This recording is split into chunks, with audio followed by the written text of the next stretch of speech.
పిన్ని తీసుకో. ఏమొద్దమ్మా. పర్లేదు తీసుకోండి. వద్దమ్మా, తీసుకోండి. వద్దు.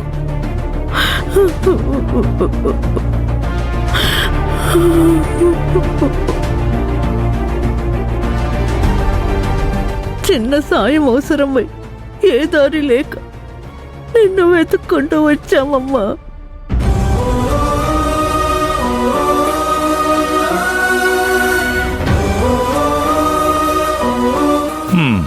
వీళ్ళ చేతులు చూసినప్పుడే అనుకున్నాను ఇదేదో బెగ్గర్ బ్యాచ్ అని. సాయం ఏంటి పిన్ని చెప్పు. బాబాయ్ మీరనే చెప్పండి. ఎందుకు ఏడుస్తున్నారు? ఏమైంది? బాధపడకండి. మీకొచ్చిన కష్టం ఏంటో చెప్పండి, మేమున్నాం కదా. పిన్ని బాబాయ్ మీ బాధ ఏంటో చెప్పండి. మాకున్నది ఒక్కడే కొడుకమ్మా, ఆ విషయం నీకు తెలుసు కదమ్మా. తను పుట్టిన దేశానికి సేవ చేయాలంటూ మిలిటరీలో చేరాడు. దురదృష్టవశాత్తు యుద్ధంలో చనిపోయాడమ్మా.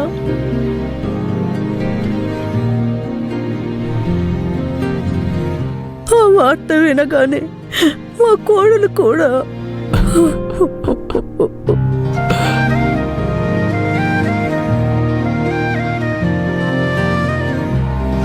వాళ్ళు గుర్తుగా మాకు మిగిలింది ఈ పసిదొక్కతే. ఈ దేశం కోసం యుద్ధంలో ప్రాణాలిచ్చిన సైనికులకు ప్రభుత్వం స్థలం ఇస్తుంది కదమ్మా. అలాగే మావాడికి కూడా ప్రభుత్వం స్థలం కేటాయించిందమ్మా. కొందరు పెద్ద మనుషులు ఆ స్థలాన్ని కబ్జా చేశారమ్మా.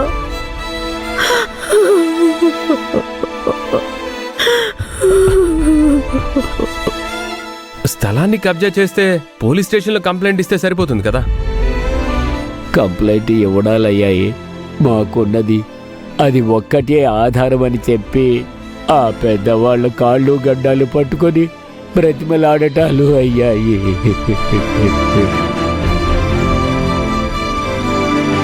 పోలీసులకు మా కంప్లైంట్ తీసుకోవడం ఇష్టం లేదు. పెద్దవాళ్ళకి మా స్థలాన్ని తిరిగిచ్చే ఆలోచన లేదు. ఎంతమందిని కలిసినా ఎన్ని అర్జీలు పెట్టినా ఫలితమైతే లేదమ్మా. ఎంత దుర్మార్గం అన్నపూర్ణ ఇది. దేశం కోసం ప్రాణమిచ్చిన సైనికుడికిచ్చిన స్థలాన్ని దాన్ని కూడా కాజేస్తారా? లోకం బాగా చెడిపోయింది అత్తమ్మా. ఇంతకీ మీ స్థలాన్ని కబ్జా చేసిన ఆ పెద్ద మనుషులు ఎవరండి? మున్సిపల్ చైర్మన్ బాపినీడు, అతనికి సంబంధించిన కొందరు మనుషులు బాబు.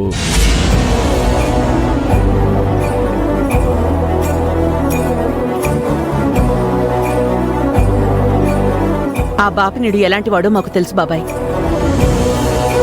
మీరేమీ భయపడక్కర్లేదు. అతనికి బుద్ధి చెప్పి మీ స్థలాన్ని మీకు ఇప్పించే బాధ్యత నాది.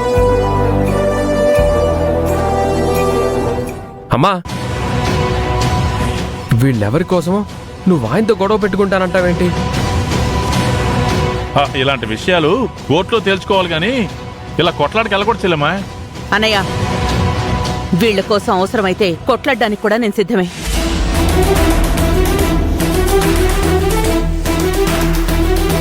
ఏం మాట్లాడుతున్నావమ్మా?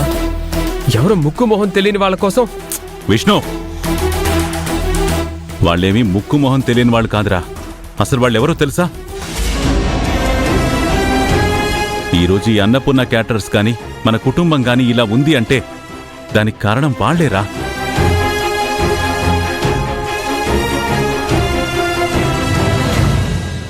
బతుకు తెరువు ఎలా అని తెలియని పరిస్థితుల్లో మమ్మల్ని ఆదరించి కేటరింగ్ పెట్టించి మాకండగా ఉండి అన్నం పెట్టి మమ్మల్ని నిలబెట్టిన దేవుళ్ళురా వీళ్ళు. అలాంటి పెద్దవాళ్లకి తిరిగి సహాయం చేసే అవకాశం రావడం ఆ భగవంతుడి పాదాలు కడిగినంత పుణ్యం. వీళ్ళకి సాయపడ్డం నా ధర్మం. పిన్ని, బాబాయ్ మీరు నిశ్చింతగా ఉండండి. మీకు కొడుకు లేకపోయినా కూతురుగా నేనున్నాను. మీ స్థలాన్ని నేను విడిపించి మీకు అప్పగిస్తాను. బాలు, మనం ఇప్పుడే రిజిస్టర్ ఆఫీస్కి బయలుదేరాలి. యాండి, మీరు కూడా మాతో పాటు రండి. బాబాయ్, మీరు రండి. రండమ్మా, రండి.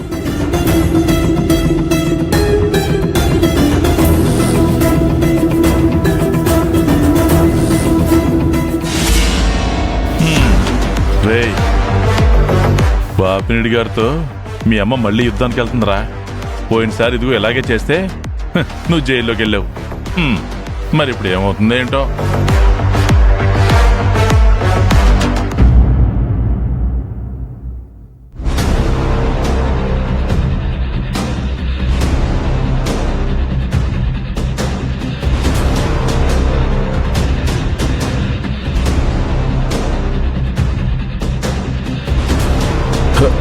ఈవిడేంటి ఇక్కడికి వచ్చింది? ఈ ముసలోళ్ళు ఓ ఆ ల్యాండ్ బ్యాచ్ కదా. ఓహో, ఈ అన్నపూర్ణని వెంటేసుకుని వచ్చి మా బావ మీదకి గొడవకొచ్చారన్నమాట. ఇదిగో పీను, ఇలా రా. సార్, ఏంటి సార్? అదిగో అక్కడి నుంచి వస్తున్నారు, చూసావా?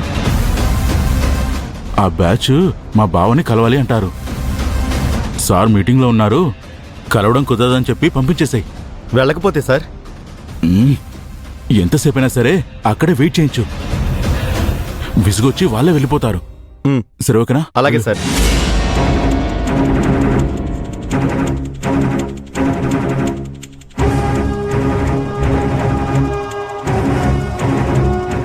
ఎవరండి మీరు? ఏం కావాలి?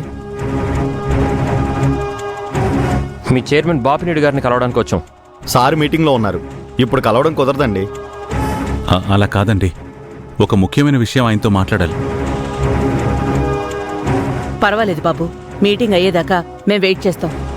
అన్నపూర్ణ కలవాలని వచ్చిందని చెప్పండి. సరేనండి, మీ ఇష్టం. వెయిట్ చేయండి. రండి. కూర్చోండి.